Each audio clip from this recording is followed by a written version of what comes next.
Good morning and welcome back to Fishmas. This is another episode of Fishmas. I've got Rich behind me and today, where are we? We're at Wadmill. We're at Wadmill, Todber Manor. So we've come to the Runswater, and to be honest, I'm probably going to split this video into two different videos because I'm really struggling for content.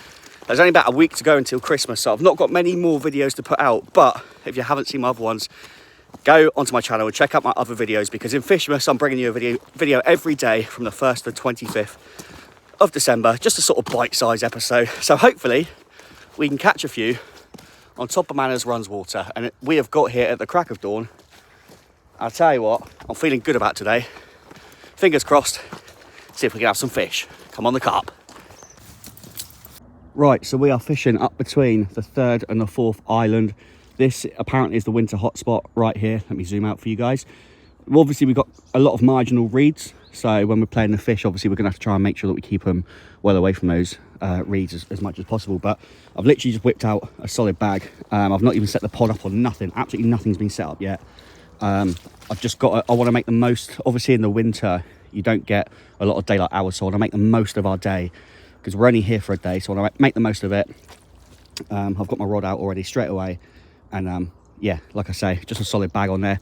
We've got some Parker Baits OG mini mix in there, and I believe we've got original wafter on there. It'll be an OG fruit and nut one, and that's just set with the bait runner on so that if it goes, it's quite slack as well. I wanted it quite slack, but obviously if a fish picks that up, then obviously we'll hear that spinning. So I'll keep an eye out for that. Billy's with us, and like I say, hopefully we can catch a few between us. Right, so we've got things starting to slowly set up now. The solid bag is still out there untouched. I'm going to show you my other two rods that I'm going to put out, or my other two rigs. They're basically just D-rigs. So we've got a simple lead clip there. I haven't got any rig tubing. I just don't need, there's no need for that for me, in my opinion here. We've got the tail rubber, the lead clip with a 2.5 ounce flat pair, and we've got the anti-tangle sleeve with a Fox Illusion, and it's a D-rig with a Nash Choddy, and I believe that's a size 4, it might be a 6 actually. And then what we've got is a fruit and nut hard hooker with a pineapple pop-up topper, so that's going to sit above the hook just like that. And then going on to this one, we've got the exact same setup, the same lead clip system, the same lead, the same rig, and on that one we've got one of the new smaller magic beans, and I'm doing it in white. Now if I start getting pestered by smaller fish, I can always up that to a bigger bean, but I'm just going to have a play around with the colours. Obviously we've got the magic bean wafters there, the fruit and nut hard hookers, and of course the fluoro pop-ups. So again, I can change the colours of them. If yellow doesn't work, we can move on to orange and see what happens and see what works. But I've seen a couple of fish move out there right in front of me since I've been here, which is good. They said in the shop that this is where they sort of shoal up this time of year. So like I say, you know, fingers crossed. And obviously we've got a good chance of catching a few because Rich is here as well. So we're going to have 6 rods out. You fishing 3 rods, Rich? Yes, mate. So we're going to have 6 rods out between us. And yeah, I really hope I can bring you a few fish because I know Fishmas has been quite quiet. It's a real struggle to try and get all the videos in. So I've just been doing quick day sessions here and not giving it too much thought. And that's why I've not been doing so well in Fishmas. There's been a couple of carp out, but I'm hoping that this is going to be the turn of things. And yeah, hopefully we can bring you a few fish in this one, in this part and part 2 as well, because part 2 will be the second half of the day. So let's get these rods out and let's see if we can catch a few fish between us.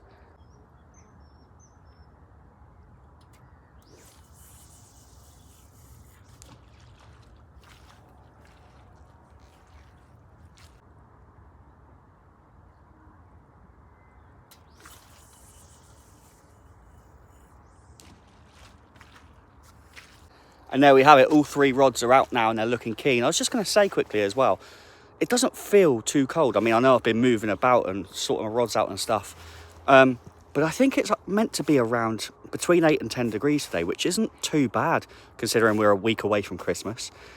So fingers crossed that's okay. Like I say, there's fish moving. I can see a fish moving right now over the back of the island. That's not really in our water, but it's a promising sign because the fish are moving. You know, the amount of times I come fishing in the winter, I rock up to a lake and it's just completely dead and you've got nothing to work off.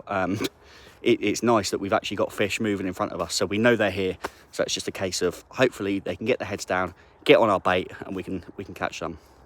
We've got the Shimano TX2 intensities out today. I know they're a bit overkill for this lake, but I don't have a 3-rod 10-foot setup. I've got my 2 10-foot rods, so that might be something I might look into doing next year. The only problem is on my club ticket it's only a 2-rod rule, 2 rods max. So yeah, I mean, I'm quite happy with them. Like I say, I know it's a bit overkill, but Billy's here and hopefully he can work his magic, and we'll go over and see Rich, see what he's doing. But before I do, I just wanted to show you, I've got some PVA mesh bags made up here with some fruit and nut pellet. All right, well, it's super boggy. I think they've had a lot of rain. In fact, we did have a lady come around. She was walking her dog, and she did say there's been a lot of rainfall here, which is apparent. But we're just gonna go through Richard's setup. Look at that, representing. What's happening?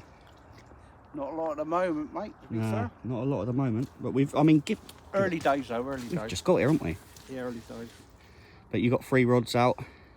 Yeah, I've got my right-hand rod straight out, middle of the lake, I suppose, with a Pacific tuna yellow wafter on. Middle rod's on the edge of the island there, over towards that overhanging bush, with the same wafter on. And my right-hand rod's just in the margin down here with a... Left-hand rod. Sorry, left-hand rod, yeah, with spicy tuna on. Yeah. So you got what? You got 2 yellows, and what's the spicy tuna? Is that a yellow Pink. as well? No, it's pink. That's a pink. That's so a you're pink. trying different colours. I've got a white, a matcha hatch, and a matcha hatch with a fluoro topper on. So we're trying different bases. Sorry, so you've got 2 wafters. What was your left-hand one on? Well, my left-hand rod is in the margins here with a spicy squid. Is that a bottom bait or like a wafter? Or Yeah, that's a wafter. oh, that's a wafter. So you got 3 wafters on. 3 wafters on, yeah. Yeah. Okay. If the left-hand rod don't produce in the margins, then I might just move the middle rod out to the middle and put the left-hand rod onto the edge of the margin over there on the island. On the island, yeah. Well, the rods have been out for probably just over an hour now, and not a lot to report. Nothing's sort of really happening too much. There's still fish showing out in front of us, which is good. Richard's having a lot of fish showing on the edge of the island, which is, I've done well off there before. I've had quite a few fish off of there, but he's just putting on another solid bag and he's casting out. He's just moving his rod slightly. That's his margin rod. What he's decided to do is chuck that one out a bit further down on the island, and basically just sort of like keep little and often baiting the margin. Then later on he's going to go back in there. But we've got some sausages and bacon to cook up as well, so I'm going to show you some foodie bits in this video. But yeah, there we go. It's just so nice to be out, honestly. I feel like I haven't been fishing for ages. So that's where we're at. That's what we're doing. Not a lot to report as of yet. He's having a disco over there. And hopefully next time you see us will be one of us with a fish. If not, we'll be chewing on some sort of sausage or something. That sounds so wrong.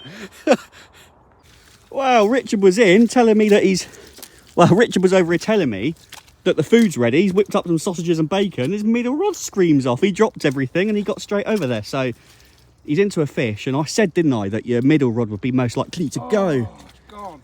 Oh. Lost it. You know what happened there? Lost a lot. Oh, no. Lost a lot. Oh, I got too excited. His middle rod was going. I said, it's going. You're in. You're in. And he picked it up and he was in. And I got my camera out to start filming. It felt like it was going for a snag. And it's gone. Well, it was the middle rod, which is out towards the island. Rich just said it felt like it was going towards a snag, and where the edge of that island is, obviously there's that bush growing out, so there could be some roots or something underneath there. Oh, how annoying. Well, at least the food's done. Look at this. We got sausages and bacon. Help yourself out. Cheers, mate. Oh, well, I'm gutted about that fish. So am I. Did it feel decent, or? Yeah, it felt a good fish, actually. Mine feels a bit skinny. Well, there we go. A bit of Tommy K on the roll, a couple of sausages, and a bit of bacon on there. Oh, looks good. Happy blooming days. Well, I don't know what to say, really. Why is it whenever whenever you're sat watching your rods, you don't get bites. Whenever you're doing something or in the middle of something, you get a bite. It always catches you unawares, doesn't it? And he was halfway through making the food up, and he sort of had everything in his hands, and he had to drop it, got over to his rod. And I think by that time, if there is a snag out there, which I'm guessing there is, because his line was like frayed where it had snapped, so I feel it looks like a fish has like swum over a sort of, I don't know if it's like a log or a branch or something, and it's done him. So it's a real shame, but it's a positive side. The fish are obviously feeding, and hopefully, like I said to him, you know, usually especially this time of year they shoal up, so hopefully there's more over there and he gets another chance. But it's gutting. But on the bright side, those sausages were lovely. Right, well, I've just been scattering these fruit and nut 14mm boilies with the throner stick. I've just been scattering them right across the middle. Not a lot, just like 3 here, 3 here, 3 here. Do you know what I mean? Just trying to get a little bit of bait out there, just to maybe make the carp sort of move in, or just sort of like grub around, or just get them over towards the area. So, you know, what more can you do? What I'm going to do, guys, is give it another hour, and then that will be the end of this video. And then after that, I'll film part 2. So we've got another hour left here of this video. Hopefully I can bring you one before the end of this video, but if not, I'm sure we'll have one in part 2. Right, well, the left arm rod's gone in, not what, 5 minutes after you lost that one, and I'm into one, but it's coming in quite easily, so I don't know if it's of any size, but it's trying to get in those reeds. So this was on the white magic bean. It's trying to get in those reeds. Oh no, it's in there. Hang on. There's a common. God, it's been a while since I've been. It's been a while since I've landed a fish, I tell you. What sort of size? Have you seen it yet? Yeah, I saw it. It looks like it might be a low double. Got a nice mouth on it. Oh, there she is. Nice job. Nice job, Az. Nice in the job. onion bag. Come on. Nice job. Yeah, it might be a low double if I'm lucky. So here's the rig that did it. It's that D rig that I told you about, a 2.5 ounce flat pair lead, so simple, and just a white magic bean set off the back of that hook, and that's a small magic bean. And there we go. We've got a carp in the onion bag. Right, well, here it is. Nice common. And I said it would probably go 11, 12 pound. It actually came in at 12 pound, 12 ounces. So I'm very happy with that. But it's nice gold colour. Trying to get some water on there. Yeah, let's get some water. Lovely, cheers, mate. £12, 12, and it's going to flap, and it's going to get me soaking. There you go. £12, 12 ounce, first one of the session. And hopefully there's more to come, but I'm just so happy to be holding a carp for Fishmas. I think this is the biggest one in Fishmas so far. So he's got a bit of a weird back on him. It's his tail looks a little bit like it's a bit out of shape. You can't really tell when I hold it up, but I'll show you the other side. And there's the other side. Lovely. Right, well, let's slip her back. Windsor carp, thank you very much. Off she goes. Get in. Well, I think that is a good place to end part 1 of this video. So please leave a like, subscribe if you haven't already. Like I say, there's plenty of other videos for you guys to watch, so go ahead and check out the other Fishmas videos. I hope you're enjoying them. I'm so happy that we finally got a decent carp on the video for you guys to see. And come back for part 2, because there might be some more. And not only that, Richard's up for redemption, so come back and see if he can do it in part 2. Like I say, thanks for watching this one, and that'll be out in a few days, so subscribe to make sure you don't miss it. Bish, bash, bosh.